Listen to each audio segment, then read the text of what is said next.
How's it going, everybody? We got a lot of stuff going on in Marvel Strike Force tonight. So we have the Goblin trial. We'll talk about that. We have changes to War coming. That's right. Chapter 3, basically Season 3 of War. And then we have buffed diamonds? Yeah, let's talk about all that. We'll start with the Chapter 3 of the Alliance War. So the next chapter of Alliance War is nearly upon us, and the newest helicarrier operation calls upon the new Superior 6 team to lead your roster into battle. Chapter 3 begins on November 19th, that is 3 days from now, and will feature multiple room rule updates, so review the below details with your alliance and begin adjusting your room defenses. Global rules. Room, plus 50% primary stats to defending war-ready Rebirth Allies. Let me just zoom in on that so you can see it. Rebirth Allies. So this is their way of trying to add value to any sort of rebirth investment you make because of the going on Goblin trials. Now I have a lot of thoughts about this. If you're going to upgrade your rebirth, do it for war. Don't do it for the Goblin trials, because there's a huge issue in the Goblin trials where the jump from difficulty 8 to difficulty 9 is 4 times the power. The jump from difficulty 9 to difficulty 10 is like 3% the power, if that. If anything. It might just be a copy paste. So building your rebirth, you're gonna have to do it huge if you want to do difficulty 9, but then you might as well do difficulty 10. And then you're gonna have to build your city villains huge, which I guess you can do here for your Superior 6 characters. You can do your whole Sinister 6 team. But then you need to do the global blaster stage. That's an absolute nightmare. You're gonna have to gear to your 18 ISO 5. Hopefully have diamonds, because we're gonna see diamonds are getting a huge buff. So there's gonna be a lot of stuff going on, and it's almost like, well, we'll talk about it when we talk about diamonds. Okay. Moving on with the global rooms. If not exhausted, Rebirth are gonna spawn with Revive 1s, Speed Up, 2 Safeguard, and Defense Up. Rebirth Revive with 50% health. Captain America also spawns with Taunt. Ooh, nightmare fuel. That Safeguard with a defense up is very scary. A great counter to Rebirth was going to be A-Force, right? Flipping that defense up into defense down and then going about your business. Well, now that's not really an option. I wonder if the 50% to primary stats will protect Rebirth from the A-Force Photon team. I don't think it will. But this team is now a good candidate for something like Super Skrull. Take out US Agent, put Super Skrull in. Sorry, my nose is itchy. Right now, Super Skrull, if you're not putting it with like Apocalypse and everything else, you can just use Gamma Apocalypse on it. Alright? And if you can one-shot it, then it's not a great team. Maybe Rebirth with these buffs and Super Skrull won't be one-shottable. We'll have to wait and see. But this is them trying to add value.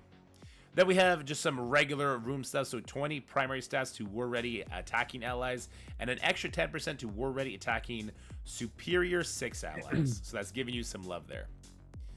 Cargo Bay, we got global, plus 10% to primary stats to all defending war-ready allies. So Cargo Bay is just a primary stat buff to all the defending allies. Extra 20% bonus to war-ready Spider-Verse allies. So again, that's going to be your Sinister 6, but it's also doubling up to be your characters like Black Cat, like Mr. Negative. So some cool things you can play around with there. Hangar, adjacent, 15% berry to all defending war allies. I think this is what it was last season, if not also this season. Then we get an additional 15% bonus to war-ready allies. Medbay is going to be doing 2 regeneration to defending war-ready allies, so no longer giving Safeguard to mutants. And in war-ready, Spider-Verse allies are going to gain an additional 2 regeneration. Now, regeneration is kind of like a double-edged sword, because a character like Thanos will flip it, right? And that could be obviously a big problem. Yeah, also Tangled Web. Good call from the Twitch chatter. Cleed. Barracks is going to now apply offense up to all defending war-ready allies. That is to adjacent. I believe that is exactly what it does now. But now Spider-Verse allies will gain an additional offense up. I don't see that being huge, right? 1 offense up. It's the opening attack is what decides 90% of your war battles. Armory, adjacent, 20% primary stats to all defending war-ready allies. An extra 20% bonus to war-ready Spider-Verse allies. And here's the important note. The new rules will not be visible in-game at the end of the season. They'll be visible on Monday, November 20th, after 11 a.m. So they are going to be starting next week, but it's only popping up now. So partner with your alliance mates and figure it out, nerds. All right, now, something that's going to be a little controversial. I feel a certain way about it, but I think a lot of other people are going to feel happy about it. We're getting an update to Diamonds. So the first edition of Sword Satellite wrapped up, and the Krakens were not happy with what they got. So when looking at combat results, we saw that our Krakens were not happy from the various messages we were getting, and decided to buff Diamonds. I think that's what this paragraph says. I could be wrong. As a reminder, Diamond boosts a character's statistics in the same way as Red Stars, equipping 7 Red Stars at a 75% stat boost, and then Diamonds add up to an additional 50% stat boost. If a character equips 7 Reds and 3 Diamonds, they will receive a total of 125% stat boost. Here are the total stat boosts for Diamonds after this update, including 75% boost from Red Stars. So if you have 1 Diamond, you're going to be 90 total. If you have 3 Diamond, you're going to be at 125% total. This is what their original numbers were, and this is what your envoys and other people claim to have been in on it. Got them to push this down to 10, 10, and then I think they did 15 after that, or 20 after that. It was a much more manageable jump in the competitiveness. They are further crushing the competitiveness, and this is probably stemming from just horrible sales when they tried to sell 1 Diamond Orb for $100 20 times, and if you spent $2,500, then you got to get 5 additional Diamond Orbs. Bro, that's not because diamonds aren't affecting the game. That's because you tried to sell the equivalent of 1 regular Red Star Orb for $100. If this was 2 years ago, that's what you just tried to do. Or 3 years ago, whenever Red Stars came out. This was a ridiculous side effect of people looking at their diamond offers and saying, yeah, no, we're not doing that. Anyway, this change will affect all new and existing diamonds, so if you have diamonds on your characters, they will be automatically updated to improved values listed above. The change will take effect Monday, so get ready for Crucible. It's going to be a gong show. If you have a bunch of extra diamonds on your Secret Defenders in that Stage 1, congratulations, you just hit the lottery. After the current war ends and before the start of Crucible season, please note that your TCP may not update automatically after these changes are rolled out. Nobody cares, it's just a fake number that doesn't mean anything. To get a head start, you can pick up some launch special offers in the store.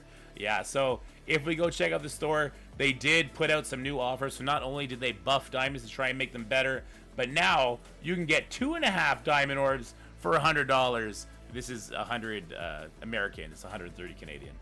But they also have other offers that you can purchase. I think it was 20 times we were shown this. Let me go find it down here. Well, I guess let me claim my diamond. You know, they're super valuable now. All right, let's continue down. So here's the one for $130. You get 3 Elite 7s with it. Or 1 Diamond Orb for $50 Canadian. Sorry, chat is hiding it. And you can buy this 25 times. Merry Christmas, stakeholders. And get effed commanders. Just get wrecked. Get wrecked, nerds. Diamonds are gonna... They're going back on everything they said. Everything they said about diamonds, slow rolling out dark promotion credit characters, doing diamonds so that they make sense. The character shards, I guess we'll wait to see if that's going to be real. I have my serious doubts about that now. Seems like it's going to be pass heavy. We'll have to wait and see on that front, but right now diamonds is an unmitigated disaster in my opinion. They're trying to be your buddy while also trying to be your boss. It's really dumb. All right. As far as the Green Goblin leaderboards go right now, I know it's only the first day. Everybody is simply doing difficulty 8 with 100% of the packs turned on. And this is going to equate to just an absolute gong show at the top with mass time. You can see I've already been pushed down to the 50th position. I was at rank 16. That doesn't matter, right? Like you can see we have tied 52, we have 58, 64. These are minimal efficiency changes. Now here's the thing, this is all difficulty 8, but difficulty 9 and difficulty 10, well here, let me show you the difference real quick. Let's go into difficulty 8, and let's look at the first enemies. You'll see about 300k power. Let's back out, we're not in the noob, we're gonna do difficulty 9, because we're the best, we want top 50. Well, congratulations, those characters are now 450,000 stronger in power, and if you go in, they certainly feel 450,000 power stronger. But now let's go into difficulty 10, and they've jumped up about, what, 50k? So that's 822 versus 750. So they went up like 70,000. So the jump from difficulty 8 to difficulty 9 is more than double. The jump from difficulty 9 to difficulty 10 is like a measly 5%. It's I don't know what's going on with them. I think they really screwed up. There was no middle ground in this trial.